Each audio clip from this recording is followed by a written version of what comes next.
Quel peuple fut pionnier en donnant le droit de vote aux femmes? Qui ont été les premiers à gravir l'Everest? Ils se sont battus à nos côtés pendant les deux guerres. Un indice? Ils ont l'équipe de rugby la plus connue au monde.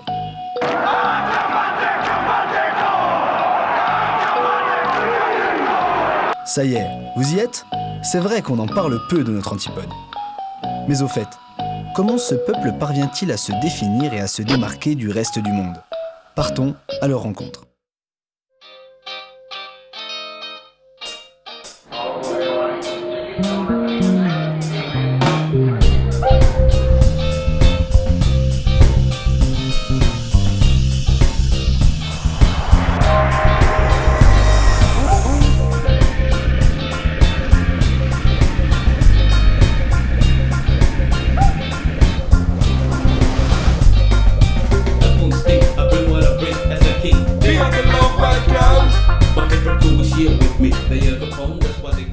Ici, ces réussites étaient dues à la variété d'ethnies et donc de cultures qui composent le peuple néo-zélandais. Des hommes, en provenance de divers pays, se sont installés en Nouvelle-Zélande à différentes époques, si bien qu'aujourd'hui, la population néo-zélandaise est composée principalement d'Européens, de Maoris et d'Asiatiques. C'est un melting pot plutôt réussi. D'ailleurs, la diversité culturelle s'observe partout.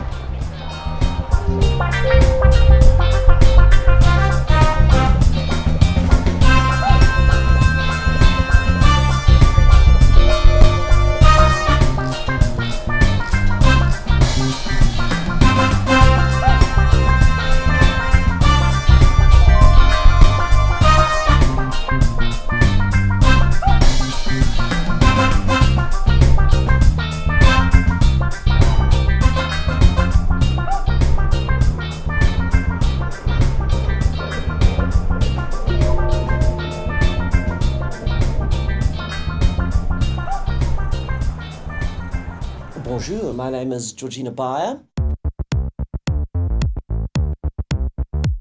I'm a New Zealand Māori, which Māori are the indigenous peoples of New Zealand. I'm also a Member of Parliament in New Zealand. I belong to the Labour Party and I'm a Labour list MP in Parliament. I am a transsexual and I'm the world's first transsexual to have been elected to the New Zealand Parliament.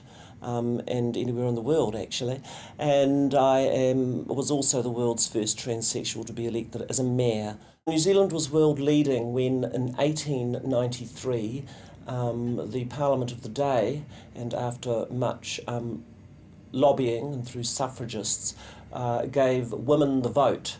But it wasn't until sometime in the early to middle 1900s that we actually had a woman member of Parliament. Currently, the proportion of women in our Parliament constitutes about 32% of the Parliament is full of women from across all parties in the House. It's amongst one of the highest ratios of women to men or men to women in the world. And of course, we have now had two women Prime Ministers, but the Right Honourable Helen Clark was the first elected woman Prime Minister in New Zealand. We're very proud of our track record in this regard for trying to obtain equality for women in all sorts of spheres, but certainly in politics. The kind of political system we have in New Zealand at the moment is a proportional representation system known as MMP, which stands for Mixed Member Proportional Representation. It has allowed for greater diversity of representation in our Parliament, and for me personally, I believe that that has been a very positive thing for our country. Currently, we have a Labour-led minority government, of which I am a member, as a member of the New Zealand Labour Party. Our Prime Minister and my party leader is the Right Honourable Helen Clark, and we have now been on the Treasury benches in our Parliament since 1999, when we were elected. It is a crucial part of our democracy that New Zealanders, the public, are able to cooperate and or be part of the democratic process. So it's not like we just sit here and make up our minds. We are accountable always to the people who elect us, and very public. Our lives and our conduct and everything we do is up for public scrutiny. We welcome demonstration to our parliament, and often we do, peaceful protests, and we have had some most awesome protests. We have what I consider to be a very fortunate and perhaps unique situation for Indigenous peoples in our country. As I have mentioned before, Māori are the First Nations people of New Zealand, and in 1840 the Treaty of Waitangi was signed, and that was a treaty between Māori in New Zealand and the Crown, namely Queen Victoria at the time. The treaty has been the basis of establishing greater race relations in this country. And although there has been much struggle since 1840, in more recent times there has been an acknowledgement of some of the wrongs done to Māori during colonisation, etc., and they are being addressed, and the Treaty of Waitangi has been a major mechanism for this to be able to work. Now, I'm not saying that it is not without its faults, that it doesn't have its tensions and problems, but what I am proud of is that in New Zealand we have been able to establish very good race relations and debate the issues, deal with grievances such as land claims and things like that without bloodshed. Contrairement aux États-Unis et à l'Australie, il n'y a pas eu de massacre de la population indigène. En vérité, les premiers habitants de ces terres étaient des oiseaux. C'est seulement entre 500 et 1300 après Jésus-Christ que les Maoris quittèrent l'est de la Polynésie à bord de waka, leur canoë, pour s'installer en Nouvelle-Zélande. Ils nommèrent ces terres Aotearoa, la terre du long nuage blanc. En 1662, un navigateur hollandais, Abel Johnson Tasman, fut le premier Européen à atteindre ces îles, qu'il renomma Nouvelle-Zélande. Ahoy, land is here. Mais c'est véritablement à partir de 1769, grâce au voyage du Britannique James Cook, que ce pays a suscité l'intérêt des Européens. Lads, you're going to get fresh fruit, fresh provisions and clean water. Un explorateur français, Jean de Surville, est arrivé seulement 2 mois après James Cook. Les Européens sont venus coloniser ces terres au début du XIXe siècle. Parmi eux, des baleiniers, des marchands et des missionnaires. La rencontre entre les Maoris et les Européens, nommée aussi Pakea, est à la base de la société néo-zélandaise. Les Néo-Zélandais préservent leurs deux cultures et ils sont fiers de les partager.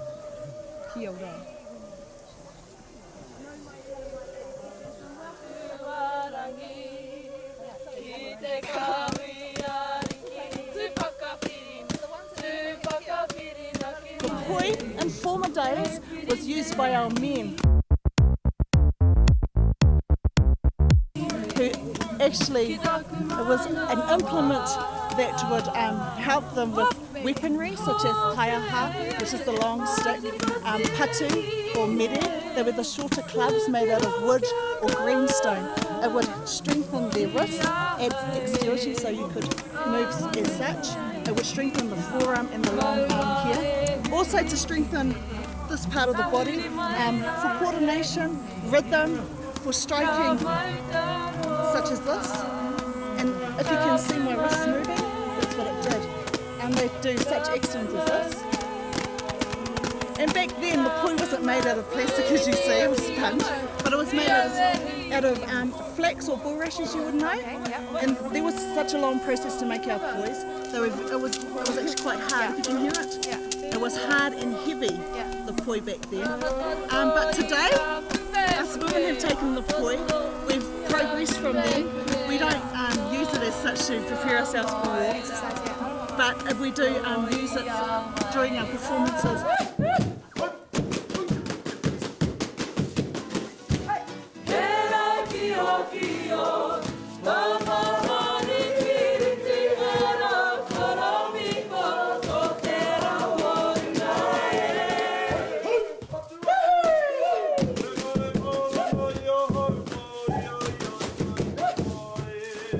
talking to our generation now, especially our younger generation, it actually it helps them hold on to those things because music is a part of us. We love our music, and we have taken modern tunes.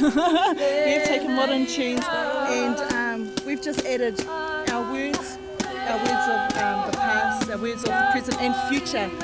Yes, it's not only the past that we talk about, it's our aspirations and dreams for us as a people and for our children for the next generation.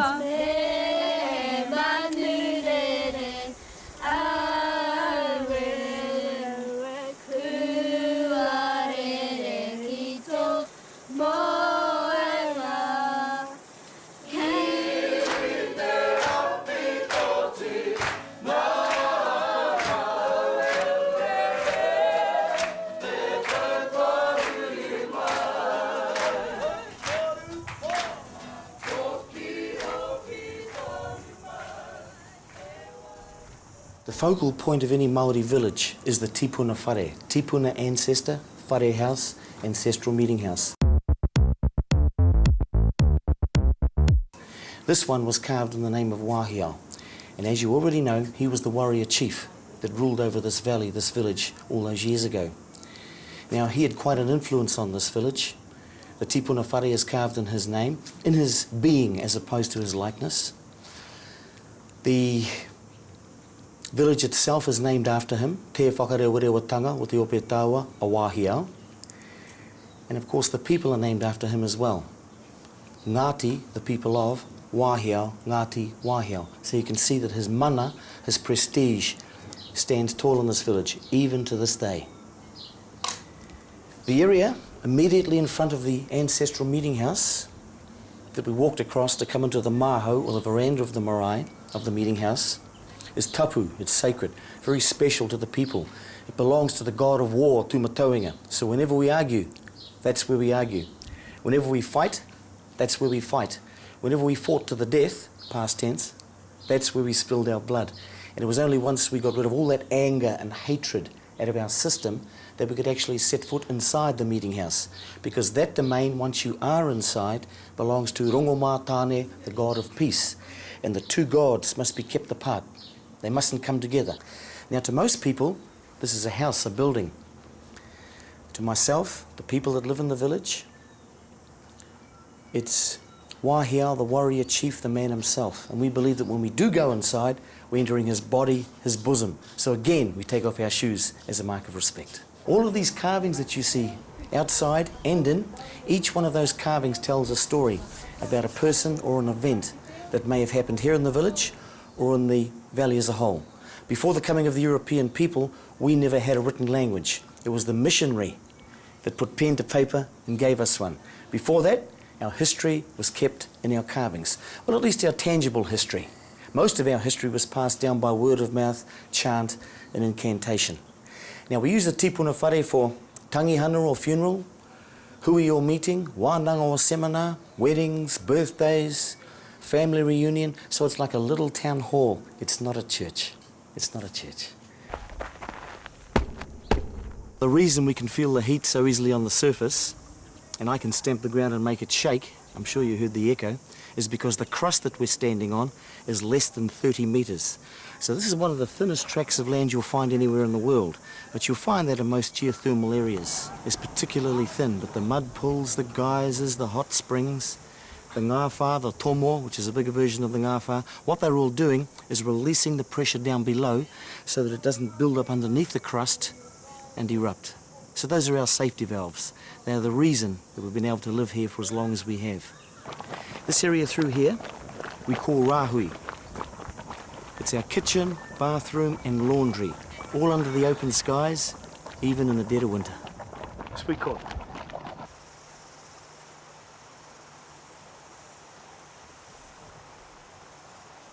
This is the urupa, the graveyard, the cemetery. And as you can see, we bury above the ground. And the reasons for that are very simple. The earth beneath the surface is just too volatile. We like to keep the body whole so that the spirit can lift from the body, travel to the top of the North Island, to Cape Reinga. And if you peek over the edge, you can see a little ledge just beneath the top of the North Island. the spirit jumps from that ledge and travels to Hawaii Nui, Hawaii Roa, Hawaii Pāmamau, our traditional homeland.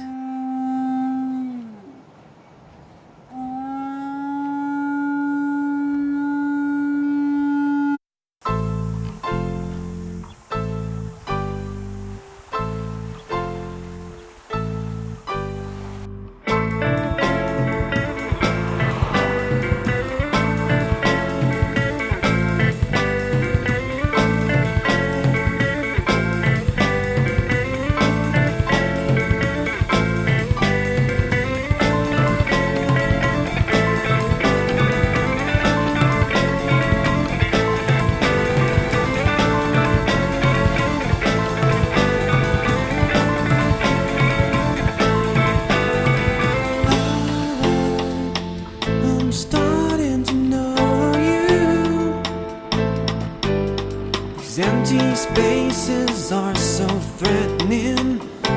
They are appalling. See yourself when you're with me, smiling at your own perfection, self-adoration.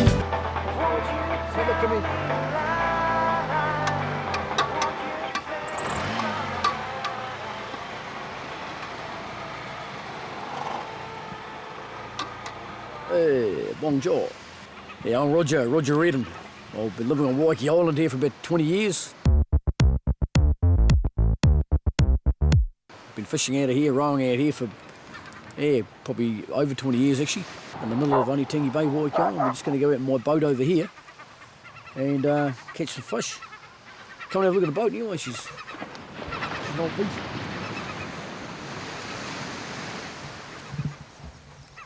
Here's my motor. Yeah, go.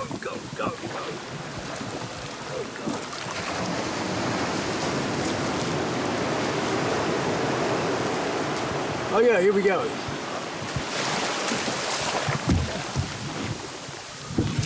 Gotta be fast.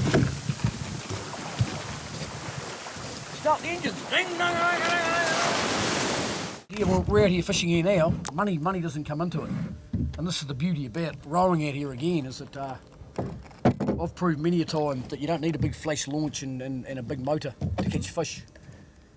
I've had people out here with big, huge flash launches. Gin palaces come up to me and their boat because they've seen me catching fish.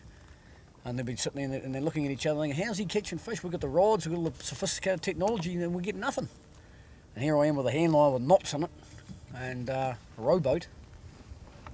And hopefully catch a few fish. Well, I usually do. But you don't know. There's one right here. So we got to go. Oh, bastard. See, just as we said it, eh? Look. Freaky.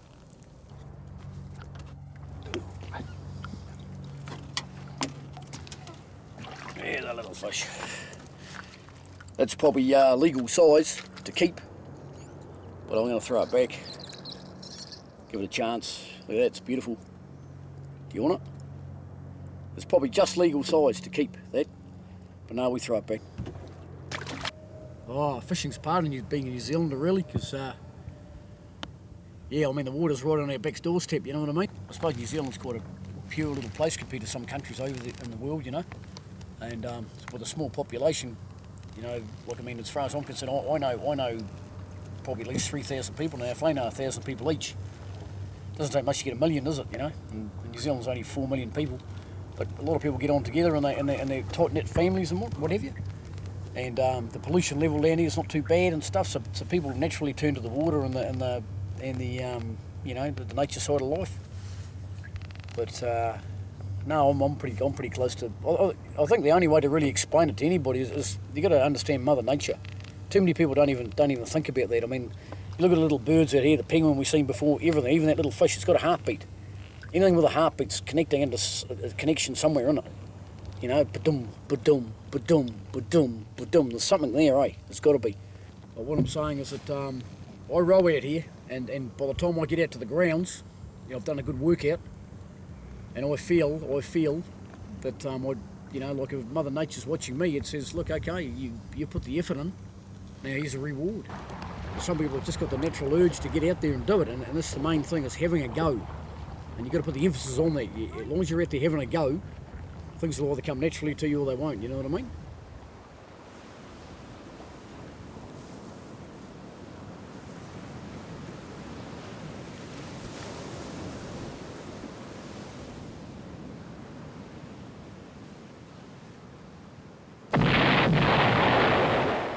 In New Zealand, 2 explosions have destroyed the Greenpeace protest vessel Rainbow Warrior. The crew says the first blast was through the boat onto its side. And his body was found 2 by minutes later, virtually sank.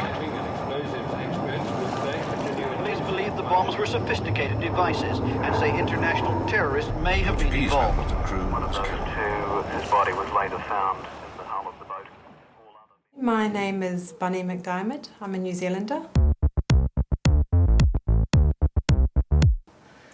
Currently, I'm the Executive Director of Greenpeace New Zealand, and in 1985 I worked on board the Rainbow Warrior as crew.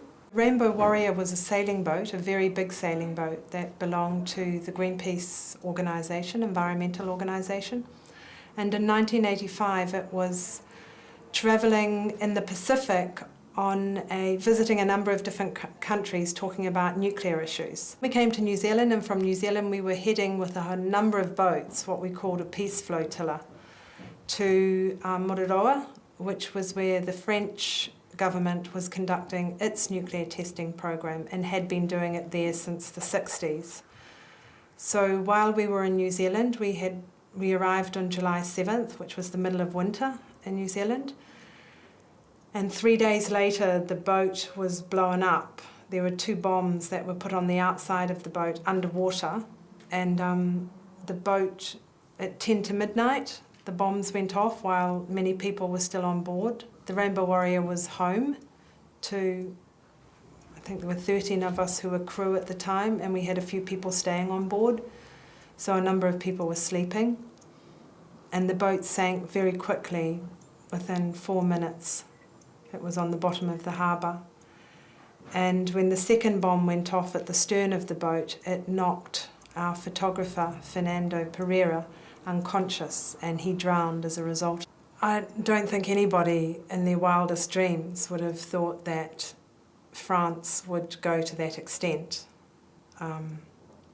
and blow a boat up. I mean, it was actually extraordinary how quickly the New Zealand police put things together. And it was, it's quite a fascinating detective story in some ways, in terms of how the DGSE, the French agents, they were incredibly incompetent and left clues all over the place and were noticed by a lot of people and made a lot of mistakes. And unfortunately, we only caught 2 people when there was, probably up to 10 people involved at the time. But we had no help. I mean, as soon as it was established that the French were involved in some way, the French government first of all made statements like justice at the highest level and grandiose statements about ensuring that justice was done. But really all the time they were trying to cover their own backs and protect themselves and make sure the damage was very minimal. France's attitude was arrogant, violent, aggressive. This is their government's attitude. It was very difficult for the New Zealand police to get any assistance.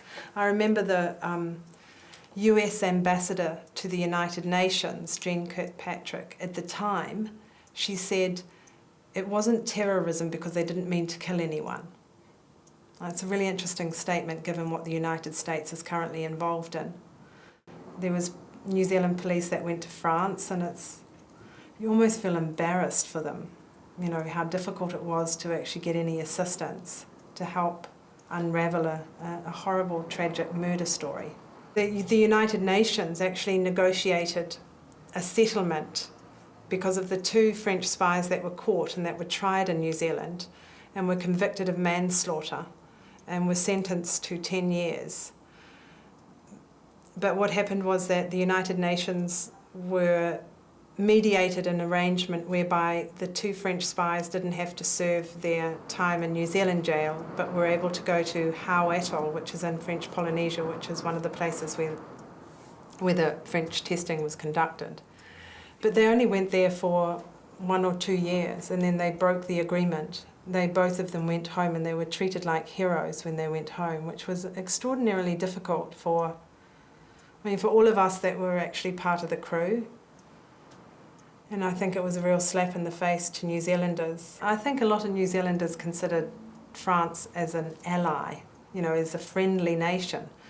I mean, many New Zealanders had gone over to fight in France to protect their freedom in the Second World War, First World War as well. So there was people felt a strong connection with France. So that was very shocking, that a country that you considered friendly would come into your country and do something like that. And so it wasn't only a piece of Greenpeace's history, it's a piece of New Zealand's history too, because it happened to New Zealand as well as happening to Greenpeace. It was a very big thing that happened. I mean, it was state terrorism for New Zealand. And if you say to a lot of New Zealanders today, almost French and Rainbow Warrior are always in the same sentence. People think of them. It used to be probably 50 years ago, it was French and Champagne. Today it's French and the Rainbow Warrior. With a bit of distance, I think most New Zealanders see it as a French government, French Secret Service crime. They don't hold the French public responsible for it. I think that's the difference between then and now. Je suis originaire de l'île de la Réunion et ma famille et moi-même avons décidé de venir nous établir en Nouvelle-Zélande il y a maintenant 7 ans et nous avons mis en place un vignoble dans la région du Marlborough, dans le nord de l'île du Sud, et nous produisons des vins de cépage, du Sauvignon blanc, du Chardonnay et du Pinot noir principalement. En ce qui me concerne, je produis simplement de la méthode champenoise. Ce que vous avez ici, c'est un blanc de blanc, c'est-à-dire un vin produit à partir de Chardonnay. Il y a 30 ans, j'ai décidé de m'expatrier, de venir m'établir dans ce pays. Depuis tout ce temps-là, jamais une seule fois j'ai regretté d'avoir fait ce que j'ai fait. La vie est bien meilleure ici, je pense. On connaissait déjà bien le pays, on était venu plusieurs fois et on avait bien sûr beaucoup apprécié non seulement le lifestyle, comme ils disent ici, la gentillesse des Néo-Zélandais, leur accueil, le fait que ce soit un pays très peu peuplé. Donc, comme disait Daniel, avec des choses qu'on ne retrouve pas comme en Europe, comme la criminalité ou les problèmes de circulation, etc., de surpopulation. Ayant choisi de venir nous établir ici, nous avons pensé avec l'aide de Daniel, qu'établir un vignoble ici serait une bonne chose. Donc nous avons choisi la région du Marlborough parce que c'est effectivement une région qui paraît idéale.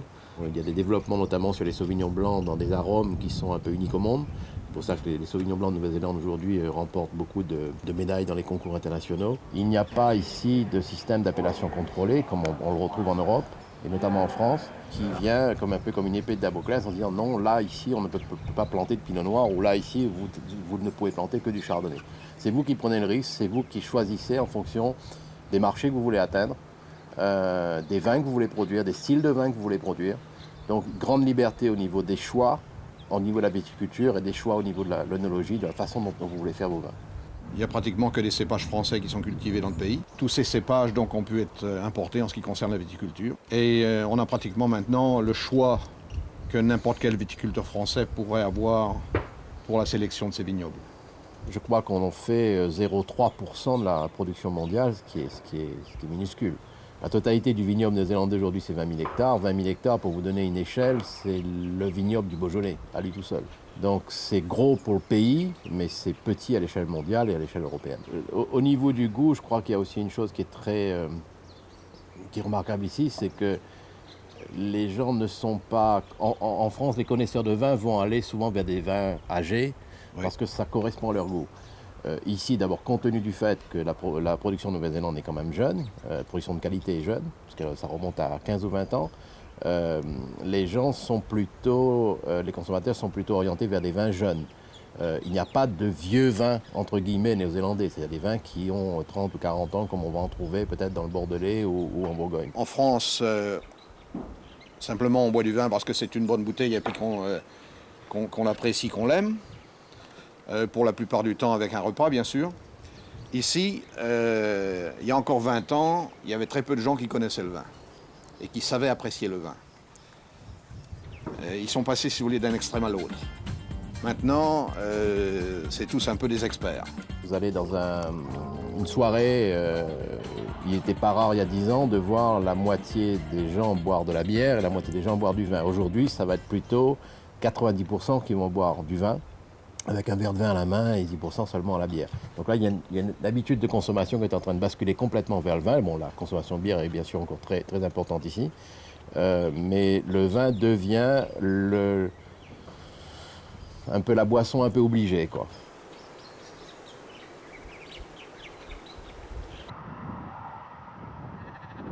Savez-vous combien il y a de moutons en Nouvelle-Zélande ? 53 millions, soit 13 fois plus de moutons que d'hommes. L'activité principale de la Nouvelle-Zélande, c'est incontestablement l'agriculture.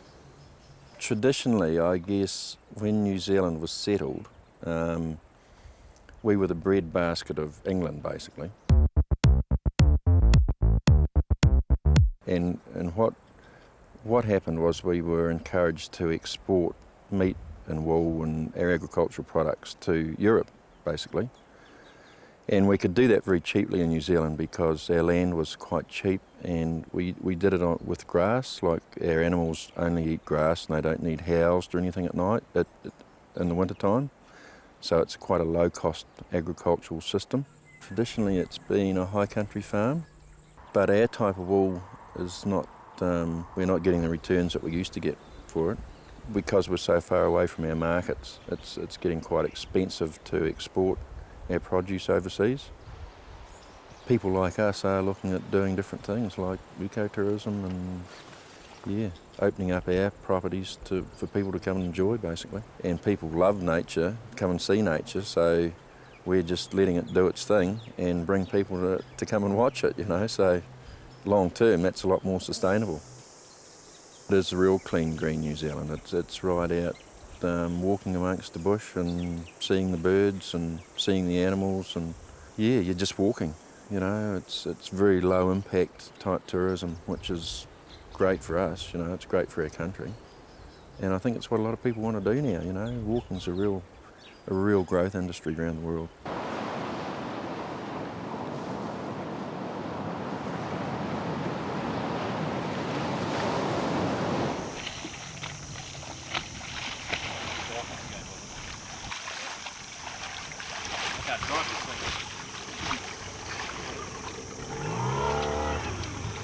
Predominantly, most people are from the UK as a percentage, and then we've got a lot of Europeans, and even now we're finding we're getting a lot of North Americans, Canadians, and people from the US. I've noticed a real trend in the last couple of years of Australians coming over.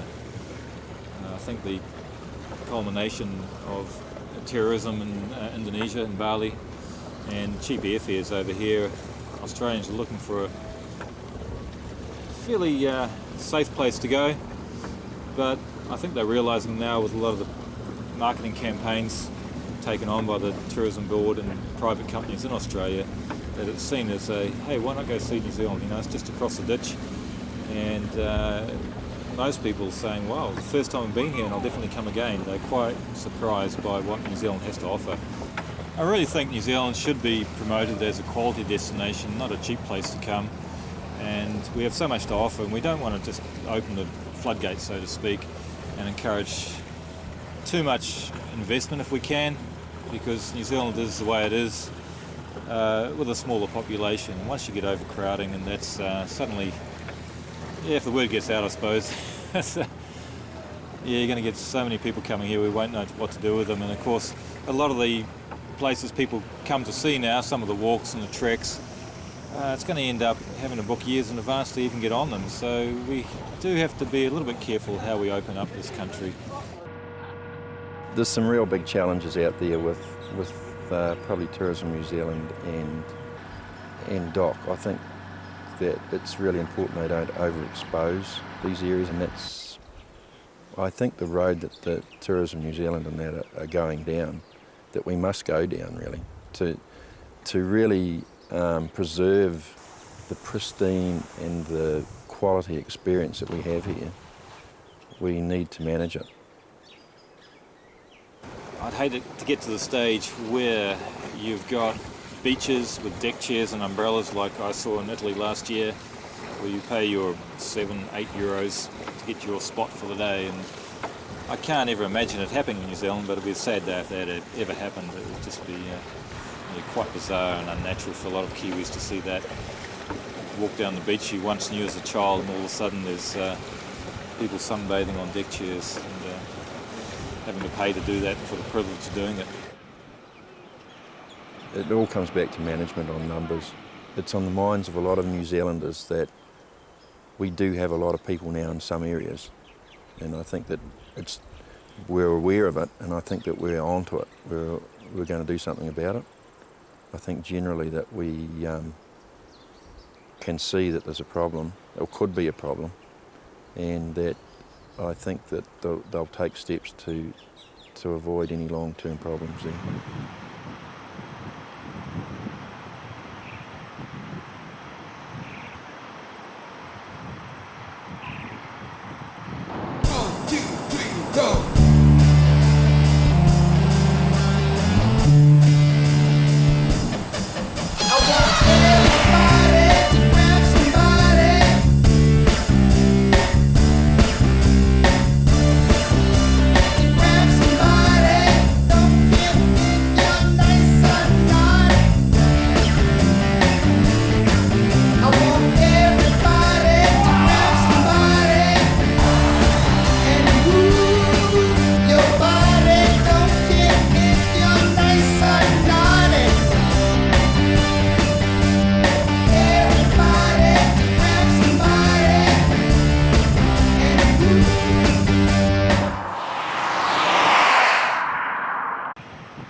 Quite nice to be a New Zealander. It's part of my identity. It's just a very unique place to be. I'm extraordinarily proud of my country. I feel very proud of what a small country can do and accomplish. In the sporting arena, in the political arena, in the humanitarian arena. We have the possibility to do things differently. That's a pretty good effort for a bunch of Kiwis, I guess. New Zealand's actually reasonably lucky, I think. Extraordinarily lucky to be living in a pretty pristine country. Yeah, you know, our environment's probably our biggest asset. The smell of the bush, the colour of the rivers.